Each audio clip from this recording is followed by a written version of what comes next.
إن الحمد لله نحمده ونستعينه ونستغفره ونؤمن به ونتوكل عليه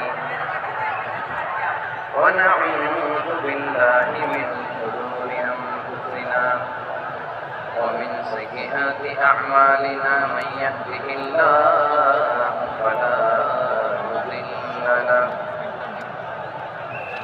ومن يضلل فلا هادي له فلن تجد له وليا مرشدا أشهد أن لا إله إلا الله وحده لا شريك له والذي لا ضد له ولا ند له لا مثل له ولا مثيل له ولا كفيل له لا شبه له ولا شبيه له لا ولد له ولا والد له وهو الواحد الفرد الصمد لم يلد ولم يولد ولم يكن له كفوا أحد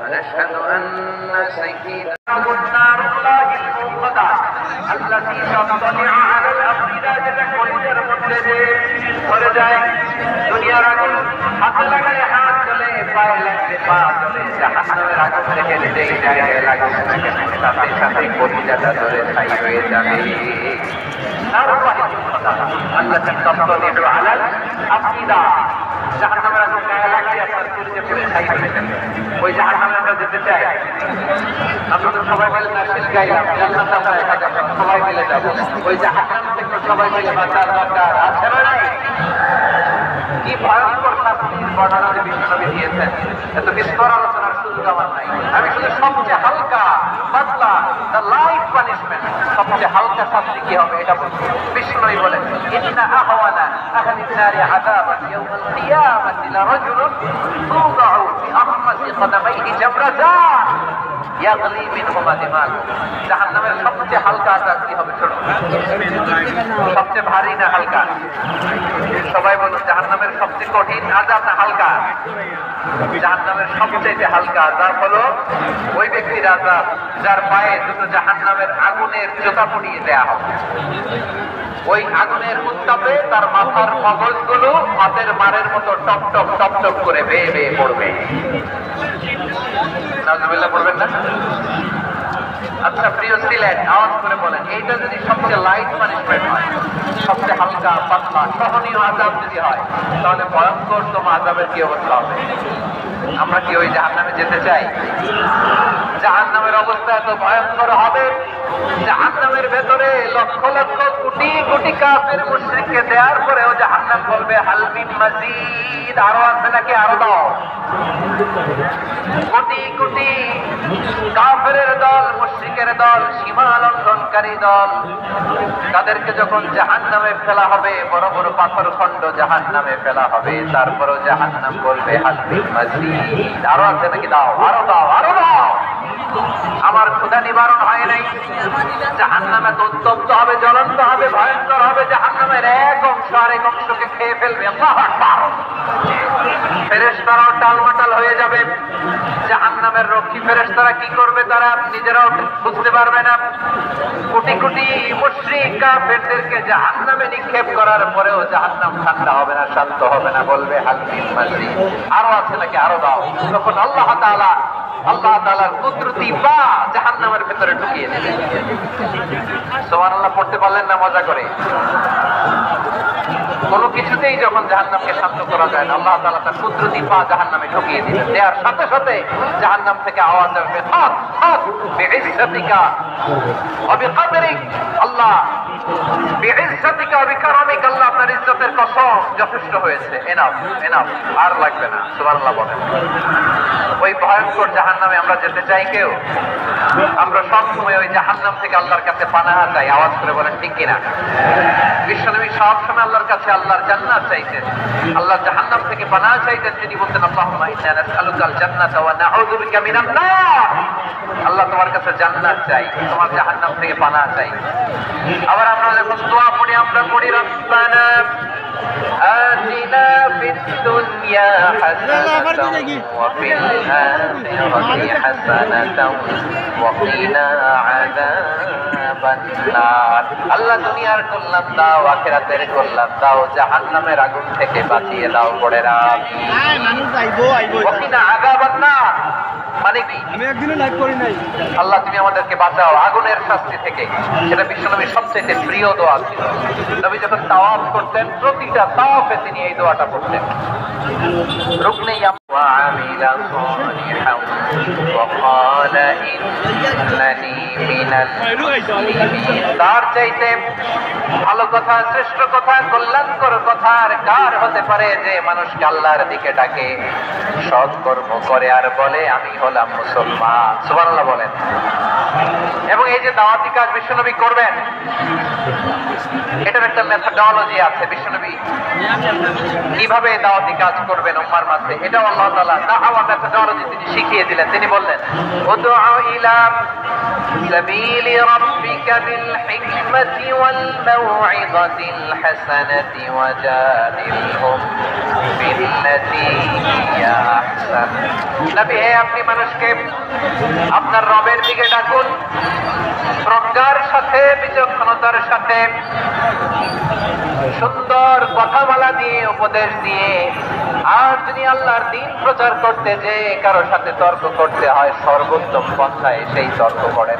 সুবহানাল্লাহ। এই জায়গাটাতে এরকম কেন হইলো? শুরুতে তো এটা ছিল না। এখন আইন শৃঙ্খলা বাহিনী তোমাদের সাথে লাঠিচার্জ করবে, ধাক্কাধাক্কি করবে, তোমরা আমার সাথে এটা হবে এরকম? দেখবেন যাবো কই, এদেরকে নিয়ে যাবো কই?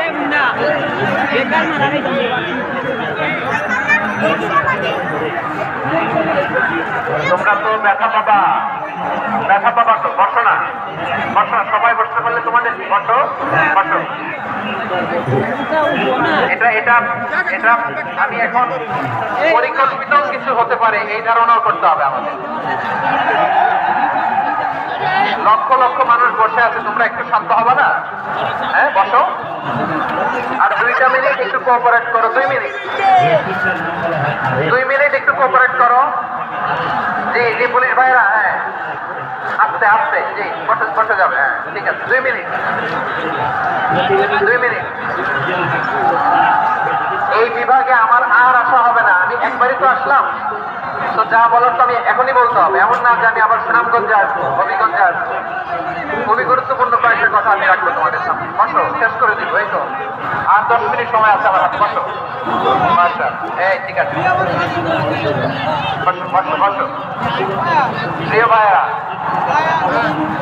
উদউ ইলা সাবিলি রাব্বিকা বিল হিকমা। আমরা হিকমতের সাথে দাওয়াতি কাজ করতে চাই। হিকমা মানে কি?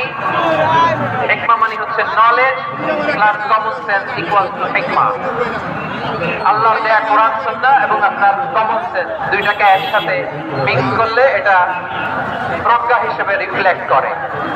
শুধু কোরআনের আয়াত মুখস্থ করলেই হবে না, হাদিস মুখস্থ করলেই হবে না, এটা কিভাবে উপস্থাপন করতে হবে সেটাও জানার দরকার আছে না নাই? কি বলতে হয়, কতটুকু বলতে হয় সেটাও জানার দরকার আছে না নাই? সেটার নাম হচ্ছে হিকমা, প্রজ্ঞা। এই প্রজ্ঞার সাথে, বিচক্ষণতার সাথে আমাদেরকে দাওয়াতি কাজ করতে হবে। বিশ্ব ইসলামের দাওয়াতি কাজের পন্থা, দাওয়াতি কাজের পন্থা যে একটা শেয়ার করে আলোচনার ইতি টানবো ইনশাআল্লাহ। হ্যাঁ পেয়েছি পেয়েছি, আর হাত দেখানো লাগবে না। বসো বসো। আমি মেহরবানি করে ড্রোন কাভারের আপাতত বন্ধ করতে বলবো, আপাতত সরিয়ে ফেলেন। ড্রোন দেখলে সবাই হাত দেখায়। হ্যাঁ চলে যাক, আমার দিকে তাকান। মাশাআল্লাহ, এত ঠান্ডা হয়ে গেছে। হ্যাঁ এদিকে তাকাও। আমার প্রিয় ভাইরা,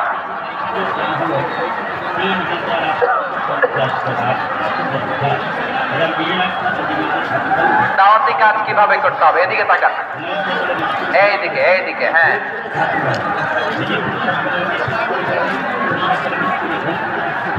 এইদিকে তাকান, এইদিকে, ঠিক আছে। দাওয়াত দিতে হবে গ্রাজুয়ালি। তাকিয়েছেন আমার দিকে, তাকিয়েছেন সবাই? মাশাআল্লাহ, ভেরি নাইস অডিয়েন্স, মাশাআল্লাহ। গ্রাজুয়ালি গ্রাজুয়ালি দাওয়াত দিতে হবে, একবারে সব না। অনেকে নতুন দিনে ফিরে আসে, আজীবন খারাপ কাজ করেছে, অন্যায় অবিচার জুলুম করেছে, তার জন্য দিনে ফেরার রাস্তা খোলা আছে না নাই? সে যখন ইসলামে আসে একবারে আপনি সব চাপিয়ে দেবেন না। নতুন কেউ দিনে ফিরেছে, ইসলাম মানতে চায়, আপনি যদি বলেন তোর 5 ওয়াক্ত নামাজ পড়তে হবে, রোজা রাখতে হবে, তাহাজ্জুদ পড়তে হবে, তোর দাড়ি নাই কেন, তুই তো জাহান্নামে যাবি, এরকম অনেকে বলে কি বলে না? বলা যাবে না, এগুলো বলবেন না। দাওয়াত দিতে হবে গ্রাজুয়ালি, গ্রাজুয়ালি, ধীরে ধীরে মানুষকে বোঝাতে হবে। এটা কি কোরআনের মাজলিসের পরিবেশ হইল? এই সিলেট, এই তোমরা তো আগের 2 প্রোগ্রামকে ছাড়াই গেলাম। বসো না, একটু শান্ত হয়ে বসো না, একটু শান্ত হও, একটু স্থির হও না, একটু শান্ত হও না। শান্ত হয়ে যাচ্ছে, হ্যাঁ ঠিক আছে। তোমাদেরকে বারবার থামানোর কথা বলা না লাগলে আমি এখন আখিরি মোনাজাত দিয়ে যেতে পারতাম। ডেফিনেটলি আমরা এখন মোনাজাতে মুভ করতে পারতাম।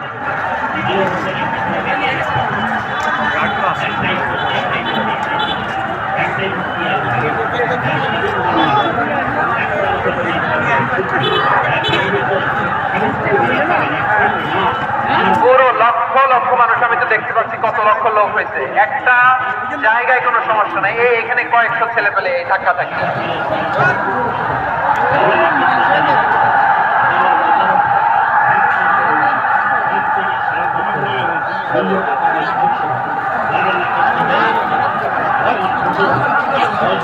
না নিজে শুনতে পারতেছ, না অন্যকে শুনতে দিচ্ছ, না আমাকে বলতে দিচ্ছ। কি করতেছো তোমরা, এগুলো কি করতেছো? একটু শান্ত হও না, শেষ করে দিচ্ছি, শান্ত হও। হ্যাঁ মাশাআল্লাহ, এই তো শান্ত হচ্ছে, বসো বসো।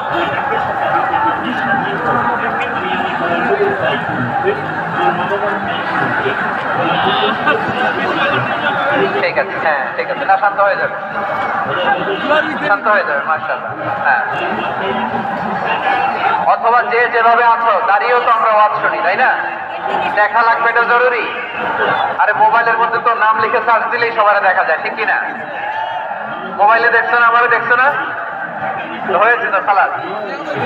বসার জায়গা পেলে বসো, না পেলে দাঁড়াও, দাঁড়িয়ে শোনো। হ্যাঁ থাকো, এইভাবে থাকো, খালাস কয়েক মিনিট একটু থাকো, থাকো।